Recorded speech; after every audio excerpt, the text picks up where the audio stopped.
Dear friends, last article या बायोटेक्नॉलॉजीचं आहे ethical issues. Genetic इंजिनिअरिंगच्या साह्यानं आपण कुणाचाही जीन काढून कुणामध्येही ऍड करून त्याला जेनेटिकली मॉडिफाईड बनवतो. कुणाचाही जीन सायलेंट करू शकतो, इनएक्टिव्ह करू शकतो. पण हे निसर्गाच्या विरुद्ध आहे. हे करायचं का? यामुळं अनेक प्रकारचे इश्यूज क्रिएट केले जाऊ शकतात.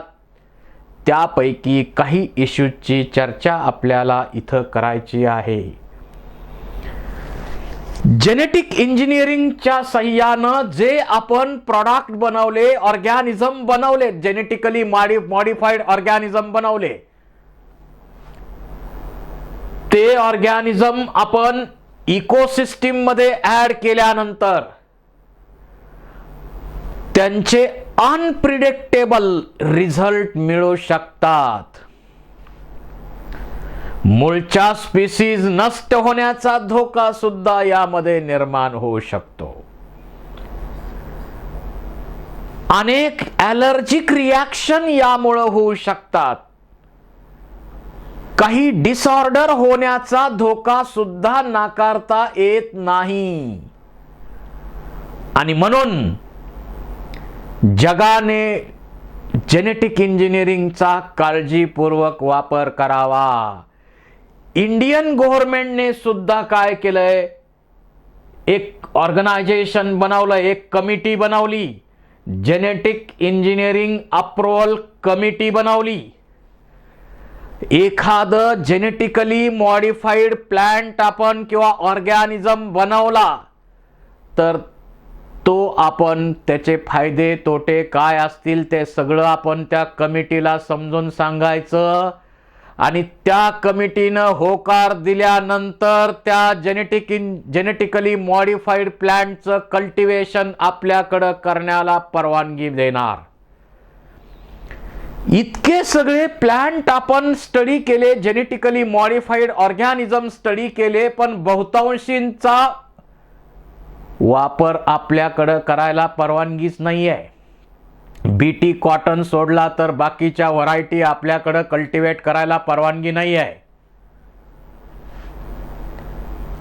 आता जेनेटिक इंजिनिअरिंग अप्रूव्हल कमिटीकडं आपण प्रस्ताव सादर करायचा. त्यांना सगळं पटलं तर ती कमिटी अप्रूव्ह करणार आणि मग आपण ते GMO genetically modified organism use करायचा.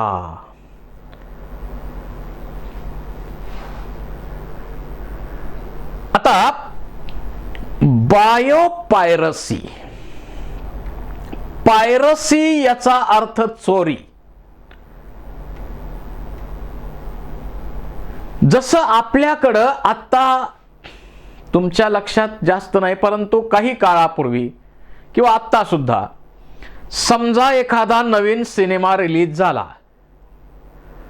लगेच आपल्याकडं काय करतात, बाकीचे लोक त्या सिनेमाच्या सीडी करतात आणि ते पायरेटेड सीडी विकतात आणि त्या सिनेमाचं महत्त्व कमी होतं.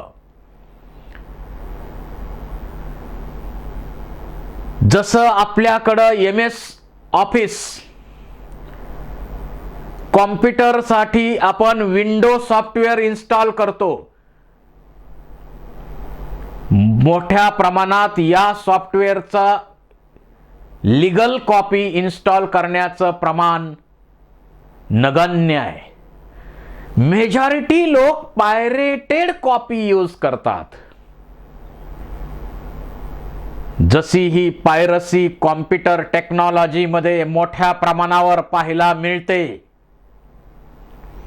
त्याचप्रमाणे लिव्हिंग ऑर्गॅनिझम किंवा लिव्हिंग ऑर्गॅनिझमच्या प्रॉडक्टची सुद्धा कॉपी किंवा त्याचे हक्क घेऊन त्याची पायरसी करण्याचं काम जगामध्ये चाललेलं आहे. use of bio resources by multinational companies and other organization without proper authorization. आपण एखादी गोष्ट निर्माण केली, एखादी काहीतरी नवीन प्रॉडक्ट लॉन्च केला, तर त्याचं पेटंट आपण घेत असतो. एखादा नवीन संशोधन केलं तर त्याचं पेटंट आपल्याला मिळत असतं. म्हणजे प्रॉपर्टी ऑफ राईट, म्हणजे ती वस्तू कुणालाही वापरायची असेल तर तुमची लेखी परवानगी, त्याचे चार्जेस भरून तुम्ही देणार आणि मग ते वापरता येईल. परंतु आज मल्टीनॅशनल कंपनीज किंवा युरोपियन देश जे आहेत, जे डेव्हलप्ड कंट्रीज आहेत, त्या टेक्नॉलॉजीच्या बाबतीत अग्रेसर आहेत, पण बायो रिसोर्सेस कमी आहेत. जे पुअर कंट्रीज आहेत त्यांच्याकडे रिसोर्सेस भरपूर आहेत, पण टेक्नॉलॉजीचा अभाव आहे. आणि त्यामुळं डेव्हलप्ड कंट्रीज काय करतात, याचा गैरफायदा घेतात. प्रॉपर ऑथरायझेशन न करता त्या प्रॉडक्टचा वापर करतात, स्वतःचं लेबल लावून त्याचं मार्केटिंग करतात. म्हणजे मोठ्या प्रमाणावरती बायो पायरसी होत चाललेली आहे. अनेक एक्झाम्पल याच्यामध्ये आपल्याला डिस्कस करता येतील. जसं उदाहरणच घ्यायचं म्हटलं तर ॲझा डायरेक्टा इंडिका.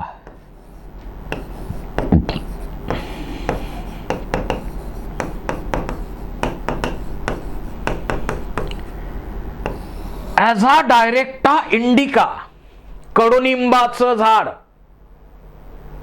असं म्हटलं जातं कडुनिंबाच्या झाडाला इंडियन हर्बल डॉक्टर.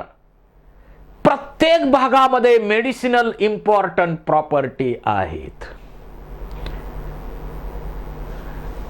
आता आपल्याकडं धान्य स्टोअर करण्यासाठी पावडर, गोळ्या वगैरे आता निघालंय. पूर्वीच्या काळामध्ये धान्य स्टोअर करण्यासाठी लिंबाचा पाला टाकून त्यात पुन्हा धान्य स्टोअर केलं जात होतं. म्हणजे इन्सेक्टिसाइडल प्रॉपर्टी त्यामध्ये आहे, हे त्या काळात सुद्धा ओळखलं गेलेलं आहे. आता आपण डेड बॉडी वगैरे प्रिझर्व करताना किंवा डेड बॉडीवर समजा आपल्याला एखाद्या ठिकाणी मिळाली तर आता आपण त्याच्यावर पावडर किंवा काही काही केमिकल्स टाकतो. पण पूर्वीच्या काळात ही व्यवस्था नव्हती. लिंबाच्या पाल्यात झाकून ठेवली जायची.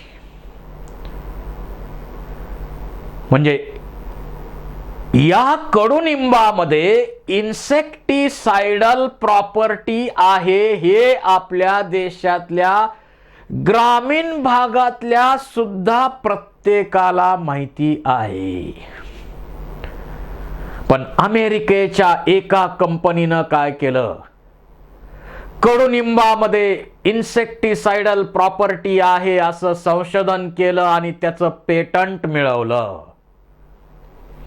आता त्यांनी पेटंट मिळवलं म्हटल्यावर त्याचे राईट्स त्यांच्याकडे गेले. त्यामुळं कडुनिंबाचा वापर करण्याला त्यांची परवानगी, त्यांचे पैसे भरल्याशिवाय परवानगी मिळणार नाही. त्याशिवाय कडुनिंबाचा वापर करता येणार नाही.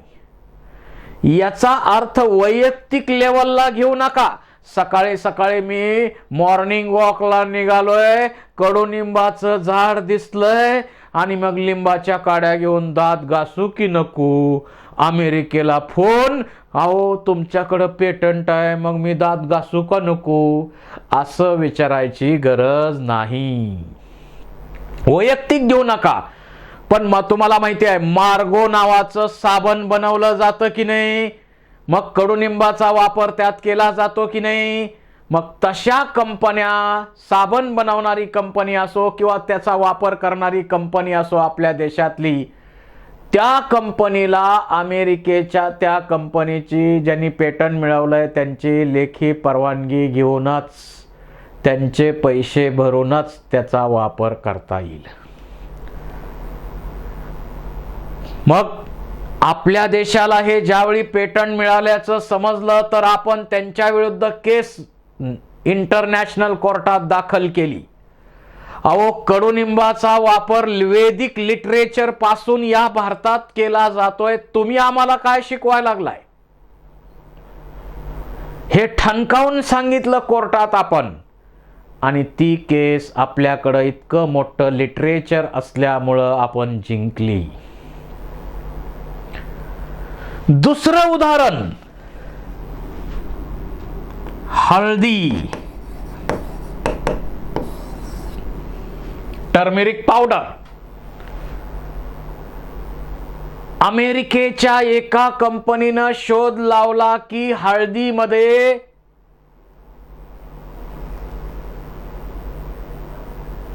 अतिशय महत्वाची प्रॉपर्टी आहे. एक अँटीबायोटिक म्हणून किंवा अँटीफंगल, जखमेवर हळदीचा वापर करता येईल अशा प्रकारची अँटीसेप्टिक प्रॉपर्टी, अँटीसेप्टिक म्हणू आपण, अँटीसेप्टिक प्रॉपर्टी हळदीमध्ये आहे. हा शोध अमेरिकेच्या कंपनीनं लावला, त्याचं पेटंट त्यांनी मिळवलं. त्यामुळं हळदीचा वापर करण्यावर बंधन आलं. अमेरिकेच्या कंपनीच्या परवानगीशिवाय हळदीचा वापर करता येणार नाही. याचा अर्थ तुम्ही वैयक्तिक घेऊ नका. मसाला भात करायचाय, फोडणी टाकू का नको, हळद टाकू का नको, अमेरिकेच्या कंपनीला विचारायची गरज नाही. अहो, हळद या देशामध्ये पूर्वीपासून फार मोठ्या प्रमाणावर वापरली जाते. आता आपण अँटीसेप्टिक क्रीम्स वापरतोय. पूर्वीच्या काळात जखम झाली की पहिलं हळद लावून ती जखम भरून येण्यासाठी प्रयत्न केला जात होता. हळदीचा फार मोठा उल्लेख लिटरेचरमध्ये आपल्या सापडतो. अहो, लग्न लावताना सुद्धा अगोदर हळदीचा कार्यक्रम असतो. मग त्यांनी तर अमेरिकेनं पेटंट मिळवलंय. मग हळदीचा वापर कस काय करायचा याचा अर्थ असा घेऊ नका, आज आपल्याकडं हळदी आहेत, आपण अमेरिकेला फोन, अहो आमच्याकडं आज हळदीचा कार्यक्रम आहे, कृपया तुम्ही पण जेवायला या, ऑनलाईन जेवण घालतो, परंतु आम्हाला हळद लावायची परवानगी द्या. आपल्याला वैयक्तिक विचार करायची गरज नाही. परंतु जसं विको टर्मेरिक क्रीम असेल, साबण बनवणं असेल, हळदीचे वेगवेगळे प्रॉडक्ट बनवले जात असतील, त्या आपल्या देशातल्या कंपन्यांना अमेरिकेच्या पेटंट मिळवणाऱ्या कंपनीकडे परवानगी मागून पैसे भरूनच त्यांना वापर करता येईल. हा प्रॉब्लेम आहे आपला. त्याच्याही अगेन्स्ट आपण केस फाईल केली. अहो, देशात आमच्या कधीपासून हळद वापरतोय जरा विचार करा. किती कामासाठी हळद वापरतोय विचार करा. आपण त्याचं लिटरेचर मोठं आपल्याकडं असल्यामुळं, आयुर्वेदामध्ये मोठा वापर केला जात असल्यामुळं इतकं प्रचंड मोठं लिटरेचर त्या हळदी संदर्भात आपल्याकडे उपलब्ध आहे. आणि मग आपण त्यांच्या अगेन्स्ट केस फाईल केली आणि जिंकली सुद्धा. त्याचबरोबर बासमती राईस, टेक्सास इथं असणाऱ्या अमेरिकेच्या कंपनीनं बासमती राईसचा स्ट्रेन शोधला आणि त्याला टॅक्समती नाव दिलं आणि त्या टॅक्समतीचं पेटंट त्यांनी मिळवलं. आपल्याकडं समजल्यानंतर आम्ही त्याला समजून सांगितलं, अरे बाबांनो, बासमती राईस भारताचा खा, तुम्हाला किती चव चांगली येणार, त्याचा स्मेल बघा. त्याचं लिटरेचर पूर्वीपासून आमच्याकडे आहे. एवढे स्ट्रेन मोठ्या प्रमाणावर भारतामध्ये आहेत. आणि तुम्ही आज पेटंट कसं काय मिळवलं त्याच्याही अगेन्स्ट आपण केस फाईल केली आणि जिंकली सुद्धा. पेंटाडल्फिया ब्राझिलिना या प्लांट पासून आफ्रिकन देशामध्ये जे ट्रायबल एरिया आहे तिथं या प्लांटचं कल्टिवेशन केलं जातं किंवा ते त्यातल्या जंगलात सापडतं. त्यातून ब्राझिल नावाचं प्रोटीन मिळतं आणि हे प्रोटीन 2000 पटीनं गोड आहे साखरेपेक्षा. आणि याचा शोध लावून अमेरिकेनं पेटंट मिळवलं. मला सांगा, अशाच पद्धतीनं हे डेव्हलप्ड कंट्रीज पेटंट मिळवतायत. परंतु दैनंदिन वापरात तिथल्या लोकांकडे ते आहे, तो कंपाऊंड आहे. अशा असंख्य केसेस या बाबतीत घडलेल्या आहेत आणि त्याच्या अगेन्स्ट आपण केस फाईल केल्या. बहुतांशी केसेस त्यातल्या आपल्या आपण जिंकलेल्या आहे, कारण आपल्याकडं स्ट्रॉंग लिटरेचर त्याच्या संदर्भात अवेलेबल आहे. बायोपायरसी महत्वाचं आहे. हे बासमती राईस बद्दल. Basmati rice has unique aroma, वेगळा स्मेल आहे, फ्लेवर वेगळा आहे आणि भारतामध्ये 27 व्हरायटीज आहेत बासमतीच्या. 1997 मध्ये अमेरिकेच्या कंपनीनं, टेक्सास इथल्या कंपनीनं बासमती राईसचं एक नवीन व्हरायटी डेव्हलप केली आणि तिला टॅक्समती नाव दिलं आणि पेटंट मिळवलं. This was actually derived from Indian farmer varieties. अहो, ती व्हरायटी आपल्या व्हरायटी पासूनच त्यांनी बनवली आणि पेटंट मिळवलं. आपण त्याच्या अगेन्स्ट केस फाईल केली आणि जिंकली सुद्धा. अशा प्रकारे डेव्हलप्ड कंट्रीजचा विचार केला तर इंडस्ट्रियलायझेशन त्यांच्यामध्ये जास्त झालेलं असतं. त्यांच्याकडं टेक्नॉलॉजी जबरदस्त आहे, इंडस्ट्रीज भरपूर आहेत, पण रिसोर्सेस कमी आहेत. आणि आपल्याकडं रिसोर्सेस भरपूर आहेत पण टेक्नॉलॉजी कमी आहे. याचाच गैरफायदा हे घेत असतात. याचाच गैरफायदा हे घेत असतात. It has to develop law to prevent unauthorized exploitation of resources and traditional knowledge. अशा प्रॉब्लेम मुळे इंडियन पार्लमेंटने क्लिअर केलं second amendment of Indian patent bills that takes such issues into consideration.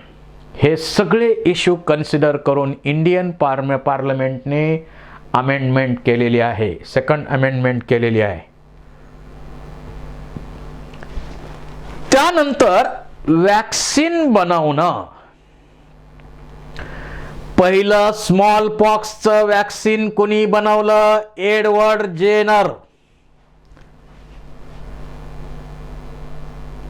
त्यांनी वॅक्सिन बनवलेलं आहे.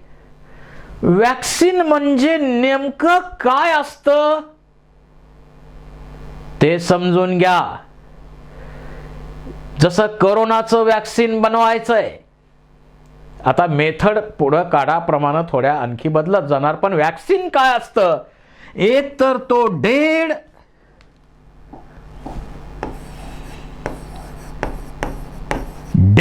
पॅथोजन असतो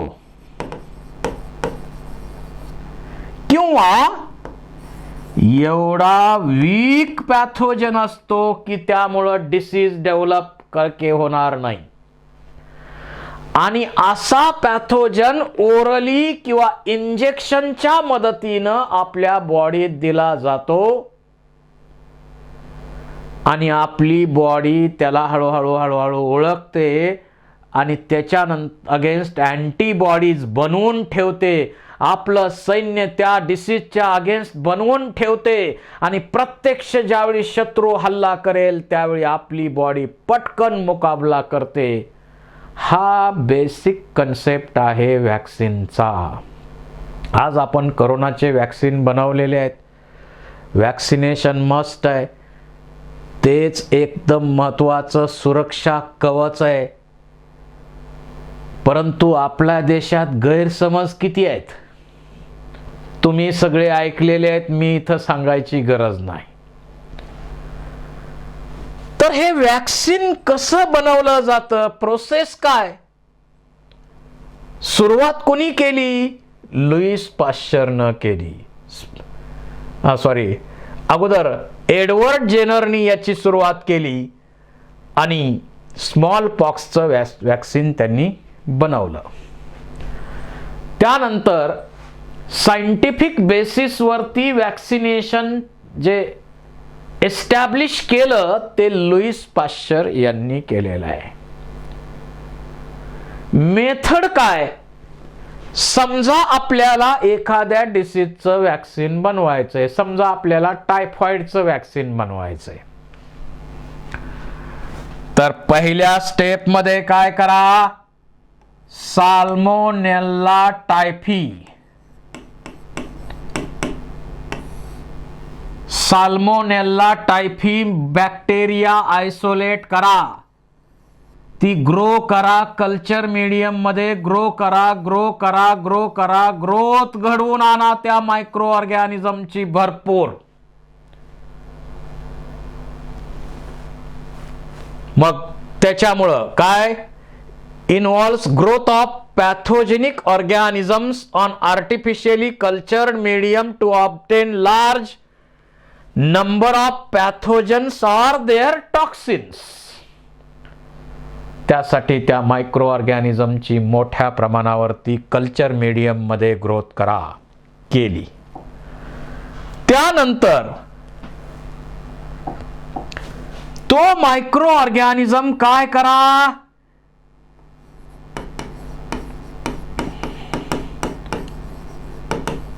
inactivation त्याचं करा. म्हणजे एक तर त्याला किल करा किंवा त्याला एवढं वीक करा की तो टायफॉइड डिसीज निर्माण करू शकत नाही असा बनवा. अशा या बॅक्टेरिया किंवा मायक्रो ऑर्गॅनिझम बनवा. It involves killing or attenuation म्हणजे वीक बनवणं of pathogens or detoxification of toxins into toxoid. आणि मग त्यानंतर antigenic preparation. The attenuated pathogens are diluted and mixed with adjuvant substance in which improve the immunoresponse. मग हा weak केला. पहिलं काय केलं? पॅथोजन घेतला आपण साल्मोनेल्ला टायफीचा. त्याची कल्चर मीडियम मध्ये ग्रोथ घडवून आणली. त्यानंतर त्याला किल केलं. किल किंवा अटोनेटेड केला. आणि नंतर तो जो पॅथोजन आहे इट इज मिक्स्ड विथ ॲडज्युव्हंट सारखे केमिकल्स की ज्याच्यामुळं इम्युनो रिस्पॉन्स वाढेल. त्यासाठी ॲडज्युव्हंट केमिकल्स वापरा, सबस्टन्सेस वापरा. आणि मग हे जे वॅक्सिन बनलेलं आहे प्युरिफाय करा, पॅकिंग करा, मार्केटिंग करा आणि लोकांना द्या. बेसिक वॅक्सिन तयार करण्याची प्रोसेस अशी आहे. आता सध्याच्या मेथडमध्ये थोडेसे डेव्हलपमेंट झाल्या असतील, परंतु आत्तापर्यंत तरी वॅक्सिन बनवण्याची प्रोसेस ही होती. आता ॲडव्हान्स मेथड आलेल्या आहेत. बायो पेटंट बद्दल आपण आता भरपूर चर्चा केलेली आहे. बायो पायरसी बद्दल सुद्धा चर्चा केलेली आहे. पहा,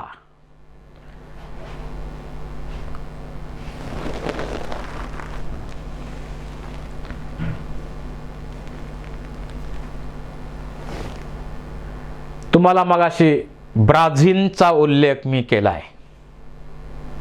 नीम प्लांट बद्दल चर्चा केली, हळदी बद्दल चर्चा केली.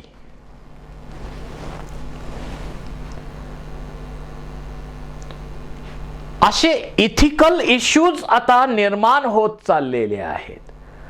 मग हे जे प्रॉडक्ट आहेत ते वापरायचे का? त्यामुळं ॲलर्जिक रिॲक्शन होऊ शकतात आणि नवीन स्पीसीज इंट्रोड्यूस झाल्यामुळं जुन्या स्पीसीजचं काय होणार?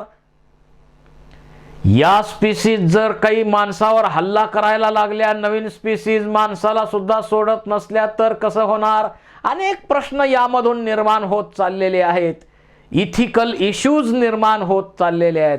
हे इथिक्सला सोडू नये, करायचं की नाही करायचं? अशा समस्येमध्ये आपण अडकलेलो आहोत. ठीक आहे, तरीही बायोटेक्नॉलॉजी ही आजची काळाची गरज आहे. तुम्हाला जेनेटिकली मॉडिफाईड ऑर्गॅनिझमचा वापर करावाच लागणार, कारण एका बाजूला ट्रिमेंडस रेटनी पॉप्युलेशन ह्युमनचं वाढत चाललेलं आहे. त्यांची डिमांड फुलफिल करणं हे पण आपलं कर्तव्य आहे आणि त्यासाठी आपण अनेक प्रकारे प्रयत्न करतो. तोच एक भाग म्हणून बायोटेक्नॉलॉजीचा वापर आपल्याला केला पाहिजे. हा फोटोग्राफ आपल्याला दिसतो, वाटताना इंटरेस्टिंग आहे, पण फ्युचरमध्ये असं काहीतरी होऊ शकतं.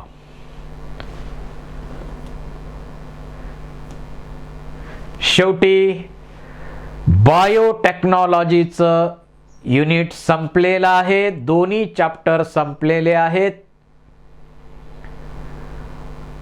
आपण अनेक एक्झाम्पल या चॅप्टरमध्ये घेतलेले आहेत की जे सिलेबसमध्ये असतील नसतील, परंतु आपल्याला माहिती चांगली मिळावी यासाठी घेतलेले आहेत. स्टडी करा, हार्डवर्क करा. पुन्हा पुन्हा तेच सांगतोय, हार्डवर्कला पर्याय नाही. दररोज काही ना काही वेळ, किती जरी कामं असली तरी रेकॉर्डिंग तुमच्यासाठी करण्याचं मी विसरत नाही. सगळी कामं बाजूला ठेवून त्यातही वेळ काढून फक्त तुमच्यासाठी मी रेकॉर्डिंग करतोय. कारण माझी धारणा अशी आहे, प्रत्येक विद्यार्थ्याला लातूरला जाणं शक्य नाही, पुण्याला जाणं शक्य नाही, पण तो विद्यार्थी घरी राहून सुद्धा नीटची तयारी फक्त मुंडे सरांच्या यूट्यूब चॅनलचा रेफरन्स घेऊन, वापर करून, नियमित वापर करून तो 100% सक्सेस होऊ शकतो. ही धारणा आहे. आणि प्रत्येकाला, गोरगरिबाला पण परवडलं पाहिजे. बाहेर जाणं परवडत नाही, तर आपलं चॅनल त्यासाठी सगळ्यांसाठी हे वरदान ठरावं आणि मला नवीन नवीन व्हिडिओ बनवण्यासाठी, तुमच्यासाठी प्रयत्न करण्यासाठी प्रेरणा मिळावी. तुम्ही व्हिडिओ पाहिल्यानंतर त्याच्या प्रतिक्रिया मला जरूर पाठवाव्यात. मी काही दुरुस्त्या असतील, काही तुम्हाला अपेक्षित असलेले बदल असतील तर ते मी करू शकेन. भेटूया नवीन चॅप्टरमध्ये. Thank you very much.